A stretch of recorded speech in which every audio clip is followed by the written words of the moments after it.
Pet ಜೊತೆ ಮಾಡೋದು ಕಷ್ಟ ಆಯ್ತಾ ಅಥವಾ ಚಾಲೆಂಜಿಂಗ್ ಆಗಿತ್ತಾ? ನಾನು ಆ್ಯಕ್ಚುಲಿ ಆ್ಯಸ್ ಅನ್ ಆ್ಯಕ್ಟರ್ ಇನ್ನೂ ಎವಾಲ್ವ್ ಆದೆ. ನನಗೆ ನನ್ನ ಪಾತ್ರದ ಒಳಗೆ ಹೋಗೋಕ್ಕೆ ಗುಂಡ ಹೆಲ್ಪ್ ಮಾಡ್ದ. That was very surprising. ನಾನು ಅದನ್ನು ಆ್ಯಂಟಿಸಿಪೇಟ್ ಮಾಡಿರಲಿಲ್ಲ. ಟ್ರೂ ಎಮೋಷನ್ಸ್ ಬಂದಿದೆ ಅಂತ ಹೇಳ್ಬೋದು. ಅವನನ್ನು ನೆನೆಸ್ಕೊಂಡು ಇವ್ರ ಜೊತೆ ಅವನ ಬಗ್ಗೆ ಮಾತಾಡೋ ಸೀನಲ್ಲೂ ಅಳಬೇಕು ಅಂದರೆ ಈಸಿಯಾಗಿ ಬಂದುಬಿಟ್ಟಿದೆ ಹೇಳು. ಅವನಿಗೆ ನೆಕ್ಸ್ಟು ಹುಷಾರು ತಪ್ಪತ್ತೆ ಅಂತ ಸೀನ್ ಇತ್ತು.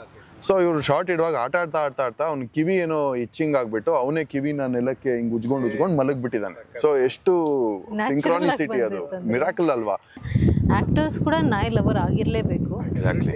ಆಗಿಲ್ಲ ಅಂದರೆ ಆಗದೆ ಇದು ಕನೆಕ್ಷನ್ ಬಿಲ್ಡ್ ಮಾಡೋಕ್ಕೆ ಸಾಧ್ಯ ಇಲ್ಲ. ಪೀಸ್ ಆಗೋಯ್ತು. ಇವಾಗ ಎಲ್ಲಿ ಬಿಟ್ಟರು ಮಲಗ್ತೀನಿ, ಏನು ಕೊಟ್ಟರು ತಿಂತೀನಿ. ಕಂಫರ್ಟ್ ಅನ್ನೋದೇ ಒಂದು ದೊಡ್ಡ ಇಲ್ಯೂಷನ್ ಅಲ್ವಾ, ಭ್ರಮೆ ಅಲ್ವಾ?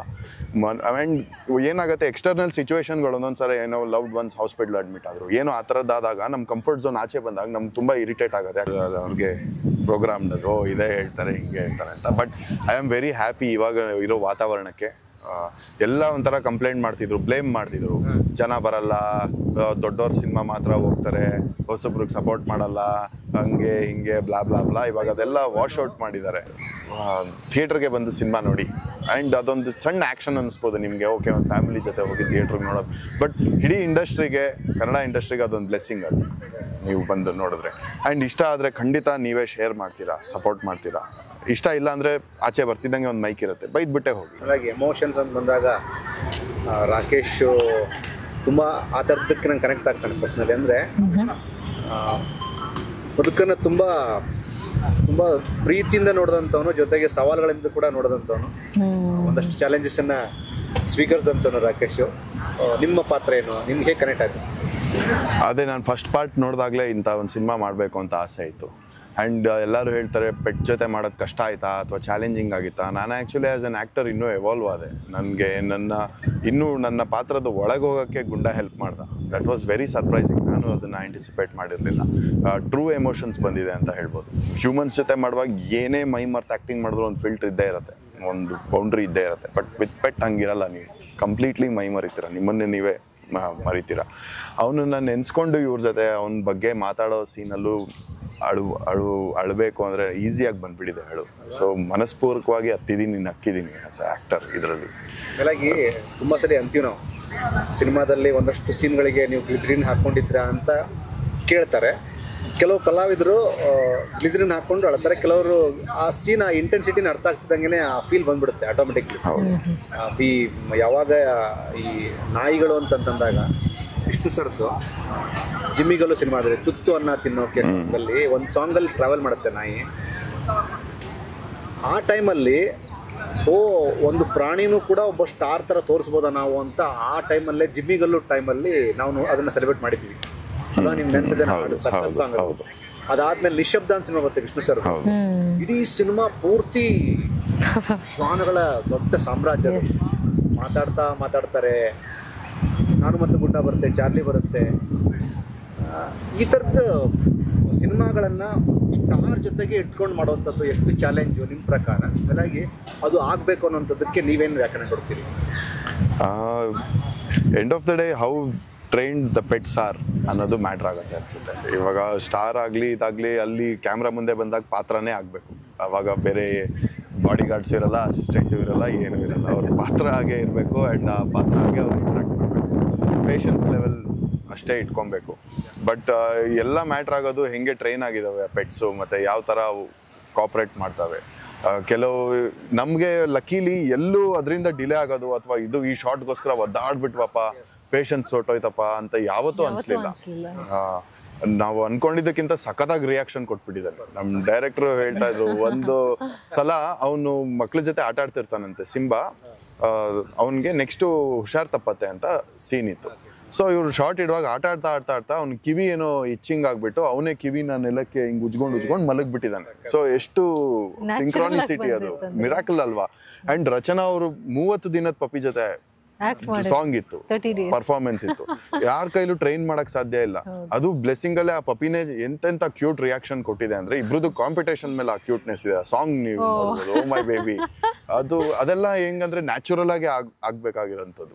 ಪ್ಲಾನ್ ಮಾಡಿ ಎಕ್ಸಿಕ್ಯೂಷನ್ ಮಾಡಿ ತೀರಾ ಇದಾಗ ಕಂಪೋಸ್ಡ್ ಆಗಲ್ಲ. ನೀವು ಹೇಳ್ದಂಗೆ ಇದು ಆಕ್ಟರ್ಸ್ ಹೆಂಗೆ ಆಕ್ಟ್ ಮಾಡೋದು ಕಷ್ಟ ಆಗುತ್ತಾ ಅಂತ ಹೇಳಿದ್ರೆ ಆಕ್ಟರ್ಸ್ ಕೂಡ ನಾಯಿ ಲವರ್ ಆಗಿರ್ಲೇಬೇಕು. ಎಕ್ಸಾಕ್ಟ್ಲಿ.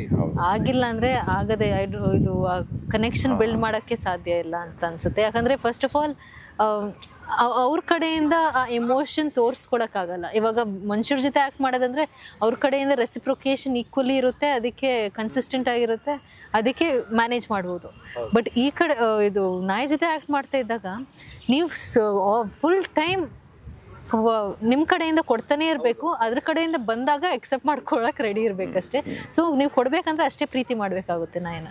ನೀವು ಇಷ್ಟ ಇಲ್ಲ ಅಂತ ಮಾಡಿದ್ರೆ ಲಾಸ್ಟ್ ಕೊನೆಗೆ ಇಷ್ಟ ಪಡ್ತೀರಾ, 100% ಪಡ್ತೀರಾ. ಆಮೇಲೆ ಇತ್ತೀಚೆಗೆ ರೀಸೆಂಟಾಗಿ ನಿಮ್ಮದು ಆ ಯಾತ್ರೆ ಮಾಡಿದ್ರಲ್ಲ, ಹಂಗೆ ಅದು ತುಂಬ ಸಲ ಪ್ಲ್ಯಾನ್ ಮಾಡ್ತೀವ್ರಾಗಿದ್ದು ನಾವು, ಅಂದರೆ ಇಂಥಲ್ಲಿ ಹೋಗ್ಬೇಕು ಅಂತ. ಬಟ್ ಏನೇ ಪ್ಲ್ಯಾನ್ ಮಾಡಿ, ಏನೇ ದುಡ್ಡು ಇರಲಿ, ಏನೇ ಇರಲಿ, ಆ ಯೋಗ ಇರಬೇಕು, ದೇವರ ಆಶೀರ್ವಾದ ಇರಬೇಕು. ಅದು ನಿಮ್ಗೆ ಆಯಿತು. ರೀಸೆಂಟಾಗಿ ಸುಮಾರು ಒಳ್ಳೊಳ್ಳೆಯ ಕ್ಷೇತ್ರಗಳಿಗೆ ನೀವು ವಿಸಿಟ್ ಮಾಡಿ ಬಂದ್ರಿ, ಅದು ಚೆನ್ನಾಗಿತ್ತು. ಆ ಕಾನ್ಸೆಪ್ಟ್ ಅಂದರೆ ನಮ್ಮ ಸಡನ್ನಾಗಿ ಆಗಿದ್ದ ಅಥವಾ ಪ್ಲ್ಯಾನ್ ಮಾಡಿ? ಸಡನ್ನಾಗಿ ಆಗಿದ್ದು. ನಾನು ಒಬ್ಬರು ಗುರುಗಳ ಜೊತೆನೇ ಹೋಗಿದ್ದು. ಅವರು ಹಿಮಾಲಯದಲ್ಲಿ ಮುಂಚೆ ಇದ್ದರು, ಒಳ್ಳೆ ಸಾಧಕರು. ಅವ್ರು ಏನಂದರೆ ಯಾವುದೇ ಕಾರಣಕ್ಕೂ ನಾನು ಗುರು ಅಥವಾ ಇದು ಅಂತ ಎಲ್ಲೂ ಹೇಳಂಗಿಲ್ಲ, ನೀನು ಅವ್ರ ಪ್ರಚಾರದ ಇಷ್ಟ ಇಲ್ಲ. ಬಟ್ 45 ದಿನ 60 ದಿನ ಎಲ್ಲ ಅನುಷ್ಠಾನ ಮಾಡಿದವರು, ಸಿಮೆಂಟ್ ಹಾಕ್ಕೊಂಡು ಕೂತ್ಕೊಂಡು, ಆ ಥರ ಹಠಯೋಗಿ. ಹಾವೇರಿ ಸೈಡ್ ಇರ್ತಾರೆ. ಅವ್ರ ಜೊತೆ ಹೋಗೋ ಒಂದು ಬ್ಲೆಸ್ಸಿಂಗ್, ಅವ್ರ ಜೊತೆ ಹೋಗೋ ಒಂದು ಬ್ಲೆಸ್ಸಿಂಗ್ ಸಿಕ್ತು. ನಾನು ಮೆಂಟಲಿನೂ ರೆಡಿ ಇರಲಿಲ್ಲ. ಆ್ಯಂಡ್ ನಾವು ಯೂಶಲಿ ಹೆಂಗೆ ಹೋದ ತಕ್ಷಣ ಒಂದು ಲಾಡ್ಜ್ಗೆ ಹೋಗ್ತೀವಿ, ಅಲ್ಲೆಲ್ಲ ರೆಸ್ಟ್ ಮಾಡ್ತೀವಿ, ರೆಡಿ ಆಗ್ತೀವಿ, ಎಲ್ಲ ಚೆನ್ನಾಗಿ ಹೋದ್ರೆ ಟೀ ಕುಡಿಸ್ತೀವಿ. ಅದೆಲ್ಲ ಏನೂ ಇಲ್ಲ. ರೈಲ್ವೆ ಸ್ಟೇಷನ್ ಇಳಿದ್ರೆ ಅಲ್ಲಿ ತೋರ್ಸೋರು ಇಲ್ಲಿ ಹೋಗಿ ಸ್ನಾನ ಮಾಡ್ಕೊಂಬನ್ನಿ ಅಂತ, ಪಬ್ಲಿಕ್ ಟಾಯ್ಲೆಟಲ್ಲಿ ಅಷ್ಟೇ, ಅಲ್ಲೋಗಿ ಸ್ನಾನ ಮಾಡ್ಕೊಂಡು ಬರೋದು. ಉತ್ತರ ಕರ್ನಾಟಕದವ್ರು ಅವರು. ಆ್ಯಂಡ್ ಅವರು ಊಟ ದಿನಕ್ಕೆ ಪೂಜೆ ಮಾಡಿದ್ರೇ ಊಟ ಮಾಡೋದು, ಇಲ್ಲಾಂದರೆ ಒಂದು ತೊಟ್ಟು ನೀರು ಕುಡಿಯಲ್ಲ. ಹೆವಿ ಎನರ್ಜಿ, ನಮಗೆಲ್ಲ ಅಷ್ಟು ತಡಿಬೇಕಲ್ಲ ದೇಹ. ಸೊ ಆ ಥರ ಎಕ್ಸ್ಟ್ರೀಮಿಟೀಸ್ ನೋಡಿದಾಗ ಕಂಫರ್ಟ್ ಝೋನ್ ಅಂತ ಏನೇನೋ ಕಟ್ಕೊಂಡಿರ್ತೀವಲ್ಲ ನಾವು, ಅದೆಲ್ಲ ಒಡೆದು ಹೊಟ್ಟೋಯ್ತು, ಪೀಸ್ ಆಗೋಯ್ತು. ಇವಾಗ ಎಲ್ಲಿ ಬಿಟ್ಟರು ಮಲಗ್ತೀನಿ, ಏನು ಕೊಟ್ಟರು ತಿಂತೀನಿ. ಕಂಫರ್ಟ್ ಅನ್ನೋದೇ ಒಂದು ದೊಡ್ಡ ಇಲ್ಯೂಷನ್ ಅಲ್ವಾ, ಭ್ರಮೆ ಅಲ್ವಾ. ಆ್ಯಂಡ್ ಏನಾಗುತ್ತೆ, ಎಕ್ಸ್ಟರ್ನಲ್ ಸಿಚುವೇಶನ್ಗಳು ಒಂದೊಂದ್ಸರಿ ಏನೋ ಲವ್ಡ್ ಒನ್ಸ್ ಹಾಸ್ಪಿಟಲ್ ಅಡ್ಮಿಟ್ ಆದರು, ಏನೋ ಆ ಥರದ್ದಾದಾಗ ನಮ್ಮ ಕಂಫರ್ಟ್ ಝೋನ್ ಆಚೆ ಬಂದಾಗ ನಮ್ಗೆ ತುಂಬ ಇರಿಟೇಟ್ ಆಗುತ್ತೆ. ಯಾಕಂದರೆ ಸಿಚುವೇಶನ್ಸ್ ನಮ್ಮನ್ನು ಕಂಫರ್ಟ್ ಝೋನಿಂದ ಆಚೆ ತರ್ತಾ ಇದೆ. ಬಟ್ ನಾವೇ ಪುಷ್ ಮಾಡ್ಕೊಳ್ತಾ ಹೋಗ್ಬಿಟ್ರೆ ಕಂಫರ್ಟ್ ಝೋನ್ನ, ಯಾವ ಸಿಚುವೇಶನ್ಗೂ ನಾವು ಅನ್ಕಂಫರ್ಟಬಲ್ ಆಗಲ್ಲ. ಎಲ್ಲದೂ ಇಷ್ಟ ಅಲ್ವಾ ಲೈಫು ಅಂತ ಅನ್ಸುತ್ತೆ. ಇನ್ನೊಂದು ತುಂಬ ಇಂಪಾರ್ಟೆಂಟ್ ಆಸ್ಪೆಕ್ಟ್, ನಾನು ಜನಕ್ಕೂ ಏನು ಹೇಳೋಕ್ಕೆ ಇಷ್ಟಪಡ್ತೀನಿ, ಆ ಥರದ್ದು ಜಾಗಕ್ಕೆಲ್ಲ ಹೋದಾಗ ಡೋಂಟ್ ಫೀಲ್ ಸೆಪ್ರೇಟೆಡ್ ದಟ್ ಅಲ್ಲಿ ಯಾರೋ ನೋಡ್ತಾ ಇದ್ದಾನೆ, ನಾನು ಶ್ರದ್ಧೆಯಿಂದ ನಡಿಬೇಕು, ಅವ್ನು ನೋಡ್ತಾ ಇದ್ದಾನೆ, ಹಿಂಗೆ ಎಡಗಾಲು ಇಟ್ಬಿಟ್ರೆ ತಪ್ಪು, ಎಡಗಾಯಲ್ಲಿ ಮುಟ್ಬಿಟ್ರೆ ತಪ್ಪು, ನಾನು ಇವತ್ತು ಸ್ನಾನ ಸರಿಯಾಗಿ ಮಾಡಿಲ್ಲ. Don't think that you are separate from Shiva or whatever you want to call that entity. No, it is about ನಮ್ಮಲ್ಲೇ ಏನೇನು ಕ್ಲೇಶಗಳಿದೆ, ನಮ್ಮಲ್ಲೇ ಏನೇನು ಟೆಂಡೆನ್ಸಿಗಳಿದೆ, ನಮ್ಮಲ್ಲಿ ಏನೇನು ಲೆಥಾರ್ಜಿ ಇದೆ, ಅದನ್ನು ನಾವು ಐಡೆಂಟಿಫೈ ಮಾಡ್ಕೊಂಡು ಕಿತ್ತು ಬಿಸಾಕ್ತಾ ಇದ್ರೆ ನಾವೊಂಥರ ಆ್ಯಂಟೆನಾ ಥರ ನಮ್ಮ ದೇಹ. ನಾವು ಟ್ಯೂನ್ ಆದರೆ ಸಾಕು, ಅದಕ್ಕೆ we can only tune in to that frequency. So ನಮ್ಮಲ್ಲಿ ಲುಕ್ ವಿತ್ ಇನ್ ಅಂತ ಅದಕ್ಕೆ ಎಲ್ಲರೂ ಹೇಳ್ಕೊಂಬಂದಿರೋದು. ನಮ್ಮ ಇದನ್ನು ನಾವು ಐಡೆಂಟಿಫೈ ಮಾಡ್ಕೊಂಡು ಹೋದ್ರೆ ಆಟೋಮೆಟಿಕ್ಕಾಗಿ ಟ್ಯೂನ್ ಆಗುತ್ತೆ. ನಾವು ಆಚೆ ಕಡೆ ಹುಡುಕಿದ್ರೆ ವಿ ಫೈಂಡ್ ದಟ್ ಸೆಪರೇಷನ್, ನಾನು ಬೇರೆ ಎಂಟಿಟಿ ಬೇರೆ ಅಂತ. ಅದು ವರ್ಕ್ ಆಗಲ್ಲ. ದಟ್ ಭಕ್ತಿ ಎಷ್ಟೇ ತೋರಿಸಿದ್ರು ವರ್ಕ್ ಆಗಲ್ಲ. ಯಾಕಂದರೆ ನೀವು ಇಂಪ್ರೆಸ್ ಮಾಡೋಕ್ಕೆ ಮಾಡ್ತಾ ಇದ್ದೀರಾ, ಪ್ಲೀಸ್ ಮಾಡೋಕ್ಕೆ ಮಾಡ್ತಾ ಇದ್ದೀರಾ. ಹಾಗೆ ಎನರ್ಜಿನ ಇಂಪ್ರೆಸ್ ಮಾಡೋಕ್ಕಾಗಲ್ಲ, ಎನರ್ಜಿಗೆ ಅಲೈನ್ ಆಗಬೇಕು ಅಷ್ಟೇ. ಮೇಲಾಗಿ ಆ್ಯಕ್ಟಿಂಗು ಅಂತ ಬಂದಾಗ ಲಾಸ್ಟ್ ಟೈಮ್ ನಾನು ಫೈರ್ ಪ್ಲೇ ಟೈಮಲ್ಲಿ ರಚನೆಗೆ ಮಾತಾಡಿದಾಗ ಶಿವಣ್ಣ ಇದ್ದರು, ಡೈರೆಕ್ಟರ್ ಇದ್ದರು, ಎಲ್ಲರೂ ಇದ್ದರು. ಸಿನಿಮಾಗಳ ಆಯ್ಕೆ ಹೇಗಿರುತ್ತಮ್ಮ ಅಂತ ನಾನು ಕೇಳಿದೆ. ಕತೆ ಇಷ್ಟ ಆಗಬೇಕು ಸರ್, ಮೇಲಾಗಿ ನನ್ನ ಪಾತ್ರ ನೋಡೋರಿಗೆ ಜಸ್ಟಿಫೈ ಮಾಡಬೇಕು. ಇದು ತುಂಬ ಒಳ್ಳೆಯ ಸಿದ್ಧಾಂತ ಇದು. ಅಂದರೆ ಅದು ನಾವು ತೊಗೊಳ್ಳೋಂಥ ಹಣ ದೊಡ್ಡದು ಸಣ್ಣದು ಅದು ಮ್ಯಾಟ್ರ್ ಆಗಲ್ಲ. ನನ್ನ ಪಾತ್ರಕ್ಕೆ ನಾನು ನ್ಯಾಯ ಸಲ್ಲಿಸ್ತೀನ, ಸಿನಿಮಾ ನೋಡಿದವರು ನನ್ನ ಪಾತ್ರನ ಜನ ಎಂಜಾಯ್ ಮಾಡ್ತಾರ, ಈ ಥರದ್ದು ತಿಳುವಳಿಕೆ ತುಂಬ ಒಳ್ಳೆಯದು ರಚನಾ. ಇದು ಹೇಗೆ ಅಡಾಪ್ಟ್ ಆಯ್ತು ನಿಮಗೆ? ನಂಗೆ ಸ್ಟಾರ್ಟಿಂಗಿಂದನೇ ಇದು ಮಾಡಬೇಕಂತ ಅನಿಸಿತ್ತು. ಸೊ ಆ್ಯಕ್ಟಿಂಗ್ ಸೇರಿದಾಗಲೇ ಆ್ಯಕ್ಟ್ ಮಾಡಬೇಕು, ನಾನು ಎಂಜಾಯ್ ಮಾಡಬೇಕು, ನಾನು ಈ ಕಲೆಯಲ್ಲಿ ಫುಲ್ ಇನ್ವಾಲ್ವ್ ಆಗಬೇಕು. ಆದರೆ ಜನ ನೋಡೋರ್ಗು ಅಷ್ಟೇ ಎಂಟರ್ಟೈನ್ ಮಾಡಬೇಕು ಆ್ಯಂಡ್ ಅಷ್ಟೇ ಇದು ಅವ್ರನ್ನೂ ಅಷ್ಟೇ ನಗಿಸ್ಬೇಕು, ಇಲ್ಲ ಅಷ್ಟೇ ಎಮೋಷನ್ಸ್ ಫೀಲ್ ಮಾಡೋ ಥರ ಮಾಡಬೇಕು ಆ್ಯಂಡ್ ಅವ್ರಿಗೆ ಒಂದು ರೀತಿಯಲ್ಲಿ ಕನೆಕ್ಟ್ ಆಗಬೇಕು ಅಂತ ಒಂದು ಆಸೆ ಇತ್ತಷ್ಟೆ. ಸೊ ಅದನ್ನ ಅದ್ರ ಪ್ರಕಾರ ಬಂದಿರೋ ಪ್ರಾಜೆಕ್ಟ್ಸ್ ಎಲ್ಲ ಮಾಡ್ಕೊಂಡು ಬರ್ತಾ ಇದ್ದೀನಿ ಅಷ್ಟೇ. ಅಂದರೆ ಸಣ್ಣದು ದೊಡ್ಡದು ಆ ಸ್ಪೇಸ್ ಅನ್ನೋದಕ್ಕಿಂತಲೂ ಸ್ಪೇಸ್ ಅನ್ನೋದಕ್ಕಿಂತಲೂ ಇಂಪ್ಯಾಕ್ಟ್ ಎಷ್ಟಿದೆ ಅಂತ ಇಂಪಾರ್ಟೆಂಟ್ ಆಗುತ್ತೆ. ಸೊ ಕನೆಕ್ಟ್ ಆದರೆ ಸಾಕು ಅಂತ ನನ್ನ ಮೈಂಡ್ ಸೆಟ್ ಅಷ್ಟೇ. ಆಮೇಲೆ ಫೈರ್ಫ್ಲೈ ಸಿನಿಮಾದ ಆ ಒಂದು ಓವರ್ ಆಲ್ ಕಾಂಟೆಂಟಲ್ಲಿ ನಿಮ್ಮನ್ನಾಗಲಿ ಹೀರೋನಾಗಲಿ ಅಥವಾ ಒಂದಷ್ಟು ಪಾತ್ರಗಳಿದಾವಲ್ಲ, ಎಷ್ಟು ತೋರಿಸ್ಬೇಕು ಅಷ್ಟೇ ತೋರಿಸಿ ಡೈರೆಕ್ಟ್ ಮೇಲೆ ಕಂಪ್ಲೀಟ್ ಅದು ಕಾಂಟೆಂಟೇ ಬೇರೆ ಇತ್ತು. ಕಂಟೆಂಟೇ ಬೇರೆ ಇತ್ತು, ಅದು ಡಿಫ್ರೆಂಟ್ ಕಾನ್ಸೆಪ್ಟ್ ಆಲ್ ಟುಗೆದರ್. ಆ ಕಾನ್ಸೆಪ್ಟ್ ಇದು ಯಾರು ಪ್ರಯತ್ನನೂ ಮಾಡಿಲ್ಲ ಅನಿಸುತ್ತೆ. ಇದು ಜಾಸ್ತಿ ಮೆಂಟಲ್ ಹೆಲ್ತ್ ಬಗ್ಗೆ ತೋರ್ಸೋಕ್ಕೆ ಇದು ಪ್ರಯತ್ನ ಪಟ್ಟಿದ್ದಾರೆ. ಆ್ಯಂಡ್ ಸ್ವಲ್ಪ ಇದು ಸಕ್ಸಸ್ಫುಲ್ಲು ಆಗಿದ್ದಾರೆ ಅಂತ ಅನಿಸುತ್ತೆ. ಯಾಕಂದರೆ ಅವ್ರ ಲೋಕದಲ್ಲೇ ಸಿಕ್ಕಾಕೊಂಡಂಗಾಗಿತ್ತು.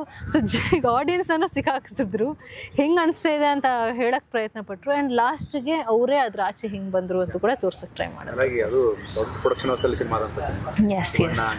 ಹಾಂ. ಈ ಪ್ರೀಕ್ವೆಲ್ ಮತ್ತು ಸೀಕ್ವೆಲ್ಗಳ ಬಗ್ಗೆ ನಿಮ್ಮ ಥಾಟ್ ಪ್ರೊಸೆಸ್ ಹೇಗಿರುತ್ತೆ? ಫಾರ್ ಎಕ್ಸಾಂಪಲ್ ನಾನು ಮತ್ತು ಗುಂಡ ಆಗಲಿ, ಪಾರ್ಟ್ 1 ಪಾರ್ಟ್ 2, ಕೆಲವೊಂದು ಸಾರಿ ಆಲ್ರೆಡಿ ಕಾಂತಾರ ಬಂದೋಗಿದೆ, ಅದು ಕಾಂತಾರದ ಹಿಂದಿನ ಭಾಗ ಬರ್ತಾ ಇದೆ. ನಾನು ಹೇಳ್ತಾರೆ ಜಸ್ಟ್ ಎಕ್ಸಾಂಪಲ್. ಈ ಪ್ರೀಕ್ವೆಲ್ ಸೀಕ್ವೆಲನ್ನು ಆ್ಯಸ್ ಅ ಆರ್ಟಿಸ್ಟ್ಗಳಾಗಿ ಅದನ್ನು ಹೇಗೆ ಫೀಲ್ ಮಾಡ್ತೀರಿ ಮತ್ತು ಅದನ್ನು ಇದು ಆಗಬೇಕು ಒಳ್ಳೇದು ಅಂತ ಅನ್ಸುತ್ತೆ ನಿಮ್ಮ ಪ್ರಕಾರ? ಸ್ಟೋರಿ ಕಂಟಿನ್ಯೂಯೇಷನ್ ಆಗಿ ಆ ಸ್ಟೋರಿಗೆ ಕಂಟಿನ್ಯೂಯೇಷನ್ ಆಗುವಂಥ ಸ್ಪೇಸ್ ಆ್ಯಂಡ್ ಕೆಪಾಸಿಟಿ ಇದ್ದರೆ ಡೆಫಿನೆಟ್ಲಿ ಅದು ಚೆನ್ನಾಗಿರುತ್ತೆ. ಅದು ಹಿಂದಿನ ಪಾರ್ಟ್ ಆಗ್ಬೋದು, ಮುಂದಿನ ಪಾರ್ಟ್ ಆಗ್ಬೋದು. ಬಟ್ ಆ ಸ್ಟೋರಿ ಜನಕ್ಕೆ ಆಲ್ರೆಡಿ ಕನೆಕ್ಟ್ ಆಗಿದ್ದಾರೆ, ಅದನ್ನು ನೀವು ಇನ್ನೂ ಇದೇ ವಿಷಯಗಳು ಹೇಳೋಕ್ಕೆ ಅನ್ನೋ ಥರದ್ದು ಮಾಡಿದಾಗ ಚೆನ್ನಾಗಿರುತ್ತೆ. ಬಟ್ ಒಂದೇ ಒಂದು ಬ್ರ್ಯಾಂಡ್ ಹಿಟ್ ಆಗಿದೆ, ಆ ಸಬ್ಜೆಕ್ಟ್ ಹಿಟ್ ಆಗಿದೆ, ಆ ಹೆಸರಿಟ್ಕೊಂಡ್ಬಿಟ್ರೆ ನಮಗೆ ಮಾರ್ಕೆಟ್ ಸಿಗತ್ತೆ, ಓಪನಿಂಗ್ ಸಿಗತ್ತೆ ಅಂತ ಬರೀ ಆ ಹೆಸರನ್ನು ಬಳಸ್ಕೊಂಡು ಬೇರೆನೇ ವಿಷಯ ಮಾಡೋದು may be it is not a very cool idea ಅಲ್ವಾ? ನಿಮ್ಮ ಪ್ರಕಾರ ಐ ಥಿಂಕ್ ಸೀಕ್ವೆಲ್ ಪ್ರೀಕ್ವೆಲ್ ಅಂದರೆ ಕನೆಕ್ಷನ್. ರಾಕೇಶ್ ಅವ್ರು ಹೇಳ್ದಂಗೆ ಕನೆಕ್ಟಿವಿಟಿ ಇರಬೇಕು, ಒಂದು ಸ್ಪೇಸ್ನ ಫಿಲ್ ಮಾಡುವಂಥ ಕೆಪಾಸಿಟಿ ಇರಬೇಕು. ಬಟ್ ಸ್ಪೇಸ್ ಇಲ್ಲ, ಎಲ್ಲ ಕಂಪ್ಲೀಟ್ ಅನಿಸ್ತಾ ಇದೆ, ಆ್ಯಂಡ್ ಕ್ಯೂರಿಯಾಸಿಟಿ ಬಿಲ್ಡ್ ಮಾಡುವಂಥ ಏನೋ ಆಸ್ಪೆಕ್ಟ್ಸ್ ಇಲ್ಲ ಅಂದರೆ it's just taking advantage of the franchise ಅಂತಲೇ ಹೇಳ್ಬೋದು. ಹಂಗೆ ನೋಡಿದ್ರೆ ಐ ಥಿಂಕ್ ಮಫ್ತಿದೆಲ್ಲ ಇದು ಚೆನ್ನಾಗಿ ಬಂದಿದೆ ಅಂತ ನಂಗೆ ಅನಿಸ್ತು. ಎಸ್, ನಂಗೆ ತುಂಬ ಎಕ್ಸೈಟ್. ಅಂದರೆ ನಾವು ಥಿಯೇಟರ್ಗೆ ಎಲ್ಲರೂ ಒಟ್ಟಿಗೆ ಹೋಗಿ ನೋಡಿರೋದು, ಫಸ್ಟ್ ಶೋ ಹೋಗಿದ್ವಿ. ನಂಗೆ ತುಂಬಾ ಖುಷಿ ಆಯಿತು. ಐ ಥಿಂಕ್ ತುಂಬ ಬ್ಯೂಟಿಫುಲಿ ಕನೆಕ್ಟ್ ಮಾಡಿದರು. ಆ್ಯಂಡ್ ಆ ಥರ ಇದ್ದಾಗ I think it's a solid project ಅಂತ ಹೇಳ್ಬೋದು.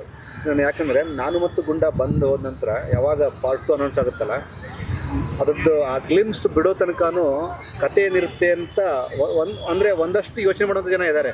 ಬಟ್ ಎಲ್ರಿಗೂ ಅದು ಅರ್ಥ ಆಗಲ್ಲ, ಬೇಗ ಅರ್ಥ ಆಗಲ್ಲ. ಅಲ್ಲಿ ಲಾಸ್ಟ್ ಯಾವತ್ತು ಏನು ಮಾಡ್ತಾರೆ, ಕ್ಲೈಮ್ಯಾಕ್ಸ್ ನೋಡ್ತಾರೆ, ಲಾಸ್ಟ್ ಕ್ಲೈಮ್ಯಾಕ್ಸ್ ನೋಡ್ತಾರೆ ಏನಾಗಿರುತ್ತೆ ಅಂತ.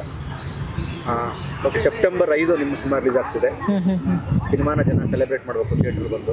ಹಾಗಾಗಿ ಸೆಪ್ಟೆಂಬರ್ 5 ತುಂಬ ಒಳ್ಳೆ ದಿನ ಆಗಿರುತ್ತೆ ನಿಮಗೆ. ಒಂದು ಸಿನಿಮಾಗಳು ಬರ್ತಿದೆ, ಬಟ್ ನಿಮ್ಮ ಸಿನಿಮಾದ ಸುದ್ದಿ ಚೆನ್ನಾಗಿದೆ, ತುಂಬ ಪಾಸಿಟಿವ್ ಆಗಿದೆ. ಆಡಿಯನ್ಸ್ ಹೇಳೋಕ್ಕೆ ಇಷ್ಟಪಡ್ತೀನಿ. ಅವ್ರಿಗೇನು ಹೇಳೋದು ಎಲ್ಲ ಅವ್ರಿಗೆ ಗೊತ್ತಿರೋದೆ. ಆ್ಯಂಡ್ ಇದು ರಿಲೀಸ್ ಟೈಮಲ್ಲಿ ಏನು ಹೇಳಿದ್ರು ಇಟ್ ಇಸ್ ಅವ್ರಿಗೆ ಪ್ರೋಗ್ರಾಮ್ನ ಇದೇ ಹೇಳ್ತಾರೆ, ಹಿಂಗೆ ಹೇಳ್ತಾರೆ ಅಂತ. But I am very happy ಇವಾಗ ಇರೋ ವಾತಾವರಣಕ್ಕೆ.